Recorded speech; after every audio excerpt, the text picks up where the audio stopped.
दोस्तों, आपने थंबनेल देखा और आपने समझ गया होगा कि इस वीडियो में मैं बताने वाला क्या हूं। आखिर एक सवाल उठती है कि कोई व्यक्ति अगर गंगा में स्नान करता है तो उसका पाप कटता है। हम कहते हैं कि गंगा स्नान से पाप कटता है। तो फिर भीष्म पितामह गंगा का संतान थे। वो 9 महीने गंगा माता के गर्भ में रहे। गंगा की रक्त उनके ध्वनियों में बह रही थी। गंगा का जिसने दूध पिया था, वो पुत्र जो रोज गंगा स्नान करके माता गंगा को जल देता था और माता गंगा का दर्शन करते थे, तो भी फिर उनके पाप क्यों ना कटे और उन्हें पाप का दंड क्यों मिला। तो दोस्तों, इन बातों को समझने के लिए और सनातन परंपराओं और सनातन संस्कृति को, धर्म को सही तरीके से समझने के लिए आइए हमारे चैनल को लाइक एंड सब्सक्राइब कीजिए। और आपका स्वागत है बहुत बहुत हमारे सनातन ज्ञान गंगा चैनल पर। तो चलिए हम सबसे पहले आज इस चीज़ पर चर्चा करते हैं कि आखिर गंगा का में नहाने से अगर पाप कटता है तो गंगा का पुत्र होने के बाद भीष्म पितामह का पाप क्यों ना कटा। तो चलिए सबसे पहले हम प्रश्नों का उत्तर हम भागवत गीता से शुरुआत करते हैं। भागवत गीता में मैं ज्यादातर श्लोक और संस्कृत नहीं बोलता क्योंकि आपको मैं सीधा समझाने और टू दी पॉइंट पर बात करना चाहता हूं। तो कहते हैं भगवान कृष्ण अर्जुन से कि हे अर्जुन, मानव को सदैव अपने कर्म करने चाहिए। कर्म जो जैसा करता है उसका फल वैसा ही मिलता है, यानी मनुष्य का कर्म ही प्रधान है। अब कुछ लोग बोलते हैं कि गंगा नहाने से शुद्धि मिलता है, ये बात साधु संत कहते हैं। तो मैं आपको बता दूं कि वो गंगा नहाने से तन की शुद्धि होती है, मन की शुद्धि होती है। जीवन और मोक्ष की जिस शुद्धता की हम बात करते हैं वो ज्ञान गंगा की बात आती है। अब ये ज्ञान गंगा क्या होता है, इसका उदाहरण मिलता है वाल्मीकि जी से। क्या आपको पता है वाल्मीकि रामायण लिखने वाले वाल्मीकि जी का नाम क्या था? नहीं? तो चलिए मैं आपको बताता हूँ। उनका वास्तविक नाम था रत्नाकर नाम का एक डकैत थे। वो डाकू जो हत्याएं करके सोना चांदी लूटा करते थे। उन्होंने 1000 पुरुषों का नरबलि दिया था, यानी उनकी नरों को काटा था और उतने से सोना लूटा था। कितने? 1000 लोगों से। तब उन्हें नारद जी ने ला करके कहा कि हे वाल्मीकि, तुम ये क्या कर रहे हो? तो उन्होंने कहा कि मैं लूटता हूँ, खाता हूँ, पीता हूँ। तो पाप पाटने ये अलग मिथ्या बातें आती, मैं इसको अलग वीडियो में चर्चा कर दूंगा, आप कमेंट बॉक्स में बताइएगा।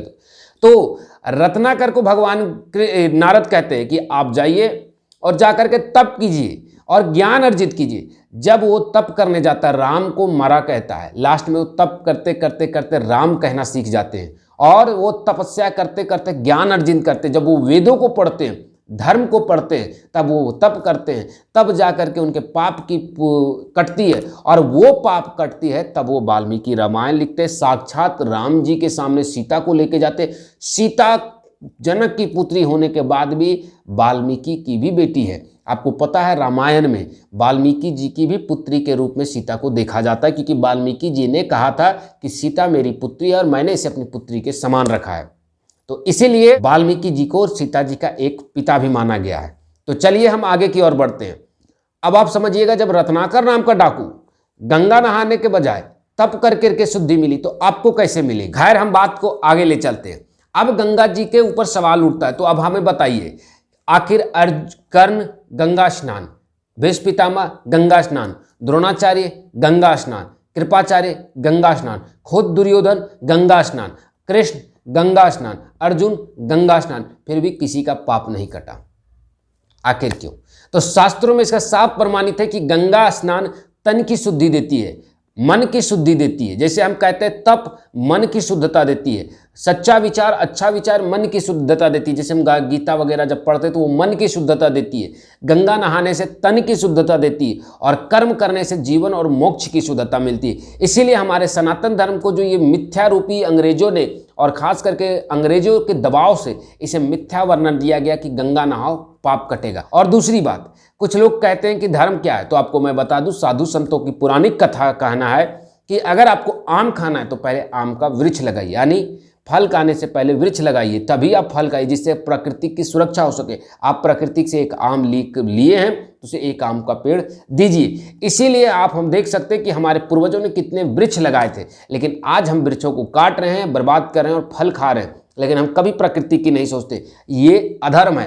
तो आप गंगा नहाइए, चाहे सादा पानी में नहाइए, चाहे नाला में नहाइए। एक ही चीज़ हमारे यहाँ कहावत है कि मन हो चंगा तो कठौती में गंगा। अगर मन आपका साफ सुथरा हो तो आप कुछ भी कर सकते हैं। गंगा का पुत्र होने वाला भीष्म पितामह को जब कर्मों का मोक्ष ना मिल सका, तो हम और आप कौन है जिन्हें कर्मों का मोक्ष मिलेगा? कर्म का मोक्ष मिलने के लिए, पाप का मोक्ष मिलने के लिए, जीवन की मोक्षता पाने के लिए हमें तप करना पड़ता है, हमें कर्म करना पड़ता है। क्योंकि भगवान कृष्ण कहते हैं, हे अर्जुन, मनुष्य का कर्म ही प्रधान है। खैर, मैंने आपको ये बातें पूरी बता दी कि किस प्रकार से सनातन धर्म में मिथ्या बातों का वर्णन है। ये बातें पूर्ण रूप से मिथ्या है कि गंगा नहाने से पाप कटता है या गंगा नहाने से ये होता है। चलिए दोस्तों, आप हमारे चैनल पर पहली बार इसे लाइक करें, सब्सक्राइब करें, साथ ही साथ हमारे सनातन ज्ञान गंगा से जुड़े और धर्म को सही तरीका से समझे, सनातन के उन अफवाहों से बचे जो गलत तरीका से आपको समझाया जाता है। और आइए हमारे साथ बने रहें। तो आपको वीडियो देखने के लिए बहुत बहुत आपके आभार। चलिए दोस्तों, जय हिंद, जय सिया राम।